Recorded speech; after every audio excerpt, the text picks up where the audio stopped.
Assalamualaikum, welcome back to my channel. പത്തിരി എല്ലാവർക്കും ഇഷ്ടമാണല്ലേ? പ്രത്യേകിച്ച് നമ്മൾ നോമ്പിൻ്റെ ടൈമിൽ അത് ഒഴിവാക്കാൻ പറ്റാത്ത പലഹാരമാണ്. പക്ഷെ പത്തിരി കാണുന്ന പോലെ ഉണ്ടാക്കാൻ അത്ര എളുപ്പമല്ല എന്ന് എല്ലാവർക്കും അറിയാം. നല്ല സോഫ്റ്റ് ആയിട്ടുള്ള പത്തിരി കിട്ടണമെങ്കിൽ നമ്മൾ അതിൻ്റെ മാവ് നല്ലപോലെ കുഴച്ചെടുക്കണം. പക്ഷെ അങ്ങനെ കുഴച്ച് കഷ്ടപ്പെടാണ്ട് നമുക്ക് നല്ല ഈസി ആയിട്ട് തന്നെ സോഫ്റ്റ് പത്തിരി ഉണ്ടാക്കാൻ പറ്റും. അതെങ്ങനെയാണെന്നാണ് ഞാൻ ഈ വീഡിയോയിൽ കാണിക്കാൻ പോകുന്നത്. അപ്പോൾ നമുക്ക് വീഡിയോയിലേക്ക് പോയാലോ?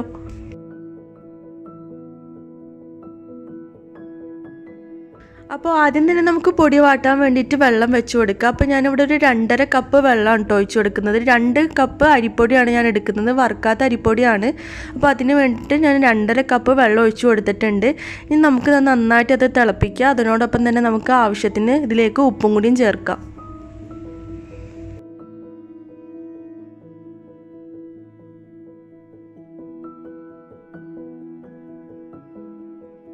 അപ്പോൾ വെള്ളം നന്നായിട്ട് തിളച്ച് വരുന്നുണ്ട്. നമുക്കിനി അതിലേക്ക് അരിപ്പൊടി ചേർത്ത് കൊടുക്കുക. നേരത്തെ പറഞ്ഞ പോലെ ഞാൻ 2 കപ്പ് അരിപ്പൊടിയാണ് എടുത്തേക്കുന്നത്. ഇതിലേക്ക് ഇട്ട് കൊടുത്തതിന് ശേഷം നന്നായിട്ടൊന്ന് മിക്സ് ചെയ്തിട്ട് എടുക്കാം. ഞാൻ വെള്ളം എടുത്ത ഗ്ലാസ് ഏതാണോ അതേ ഗ്ലാസ്സിൽ തന്നെയാണ് കേട്ടോ ഞാൻ അരിപ്പൊടി എടുത്തേക്കുന്നത്. ഇതൊരു 5 മിനിറ്റ് ലോ ഫ്ലെയിമിൽ ഇട്ടതിന് ശേഷം നല്ലപോലെ വാട്ടിയെടുക്കുക.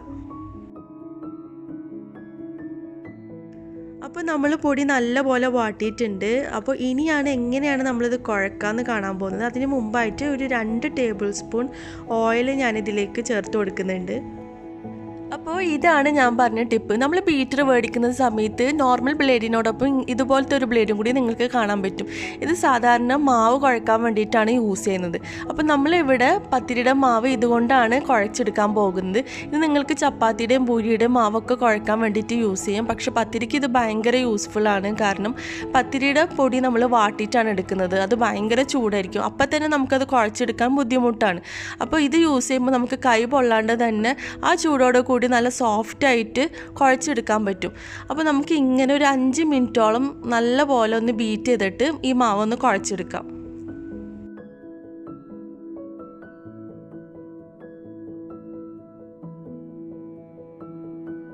അപ്പോൾ നമ്മളുടെ മാവ് നല്ലപോലെ ബീറ്റായി വന്നിട്ടുണ്ട്. ഇനി ഞാൻ കയ്യിലേക്ക് കുറച്ച് എണ്ണ ഒഴിച്ച് കൊടുത്തിട്ട് ഇതൊന്ന് വെറുതെ ഫോൾഡ് ചെയ്തെടുക്കുന്നുണ്ട്.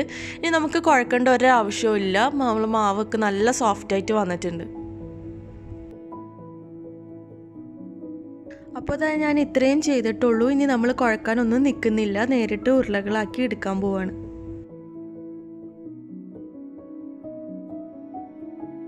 ഞാനിവിടെ ഒരു ഭയങ്കര ചെറുതല്ല, ഒരു മീഡിയം സൈസ് ബോളായിട്ടാണ് എല്ലാതും എടുക്കുന്നത്.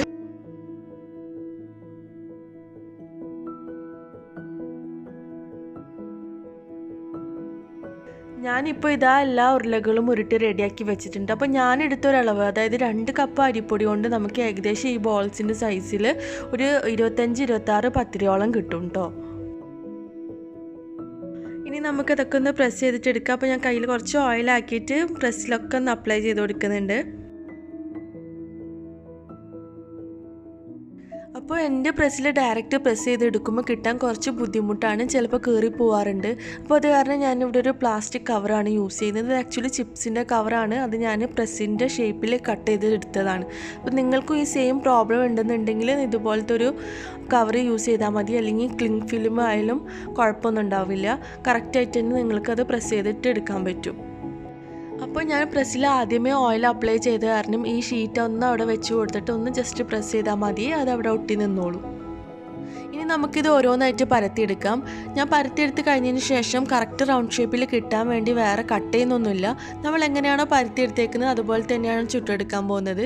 അതുപോലെ തന്നെ ഞാൻ പത്തിരിയുടെ പൊടിയിൽ മുക്കുന്നില്ല. അതൊക്കെ ഓരോരുത്തരുടെ ഇഷ്ടത്തിനനുസരിച്ച് ചെയ്യാം. എനിക്ക് കൂടുതൽ പത്തിരി പൊടി മുക്കാത്തതാണ് ഇഷ്ടം. അതുകൊണ്ട് നമുക്ക് ടേസ്റ്റിന് കുറവൊന്നുമില്ല. പക്ഷെ ശ്രദ്ധിക്കേണ്ട കാര്യം എന്താണെന്ന് വെച്ചിട്ടുണ്ടെങ്കിൽ ഒന്നില്ലെങ്കിൽ അത് അപ്പം തന്നെ ചുട്ടെടുക്കുക, അതല്ലെങ്കിൽ നമ്മൾ പ്ലേറ്റിൽ വെക്കുന്ന ടൈമിൽ വിട്ട് വെക്കാൻ നോക്കാം കേട്ടോ. അതല്ലെങ്കിൽ അത് ഒട്ടിപ്പിടിക്കാൻ ചാൻസ് ഉണ്ട്. അപ്പോൾ നമുക്ക് നല്ല തിന്നായിട്ട് തന്നെ പരത്തി കിട്ടിയിട്ടുണ്ട്. ഇനി നമുക്കതൊന്ന് ചുട്ടെടുക്കാം.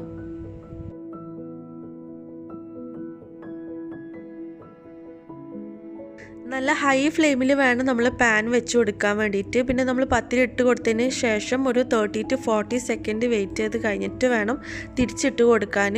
പ്രത്യേകിച്ച് പൊടി മുക്കാത്ത പത്തിരി ആണെങ്കിൽ പെട്ടെന്ന് തന്നെ കീറിപ്പോവും. ഇപ്പോൾ ഞാനിത് തിരിച്ചിട്ട് കൊടുത്തിട്ടുണ്ട്. ഇനി ചെറുതായിട്ടൊരു കുമിളകൾ വരുമ്പോൾ തന്നെ അത് വീണ്ടും തിരിച്ചിട്ട് കൊടുക്കുക.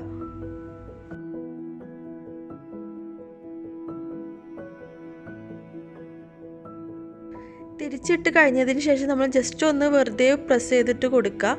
അപ്പോൾ തന്നെ അത് നല്ലപോലെ ഫ്ലഫി ആയിട്ട് പൊന്തി വരും.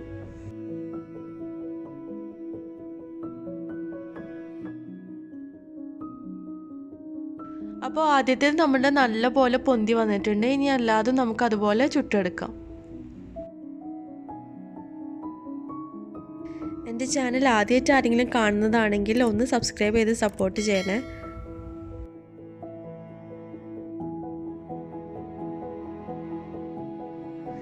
പത്തിരി വളരെ പെട്ടെന്ന് ഉണ്ടാക്കാൻ പറ്റിയൊരു ഈസി വേ ആണ് ഞാൻ ഈ വീഡിയോയിൽ കാണിച്ചേക്കുന്നത്. നമ്മൾ പത്തിരി ഉണ്ടാക്കുന്ന സമയത്ത് അതിൻ്റെ സമയം പോകുന്നത് നമ്മൾക്ക് മടുപ്പ് തോന്നിക്കുന്നതും അത് കുഴക്കുന്ന കാര്യം ആലോചിച്ചിട്ടായിരിക്കും. അപ്പോൾ ഇത് ശരിക്കും ഹെൽപ്ഫുൾ ആൻഡ് ഈസി ആയിട്ടുള്ളൊരു ടിപ്പാണ്. നിങ്ങൾ ഇങ്ങനെ ചെയ്യുമ്പോൾ നിങ്ങൾക്ക് ഒരുപാട് ടൈം സേവ് ചെയ്യാൻ പറ്റും. അതുപോലെ തന്നെ നമ്മൾ കൈകൊണ്ട് കുഴക്കുന്നതിനേക്കാൾ ഒരുപാട് സോഫ്റ്റ് ആയിട്ട് കിട്ടും നമ്മൾ ബീറ്റ് ചെയ്യുമ്പോൾ. അപ്പോൾ എല്ലാവരും ഇതൊന്ന് ട്രൈ ചെയ്ത് നോക്കുക. നിങ്ങൾക്ക് ഈ വീഡിയോ ഇഷ്ടപ്പെട്ടെന്ന് വിചാരിക്കുന്നു. ഇഷ്ടപ്പെട്ടിട്ടുണ്ടെങ്കിൽ കമൻറ്റിൽ എന്തായാലും പറയാൻ മറക്കരുത്. ഒപ്പം തന്നെ ലൈക്കും ഷെയറും ചെയ്യുക. വീണ്ടും നമുക്ക് നല്ലൊരു വീഡിയോ ആയിട്ട് കാണാം. Bye and thanks for watching.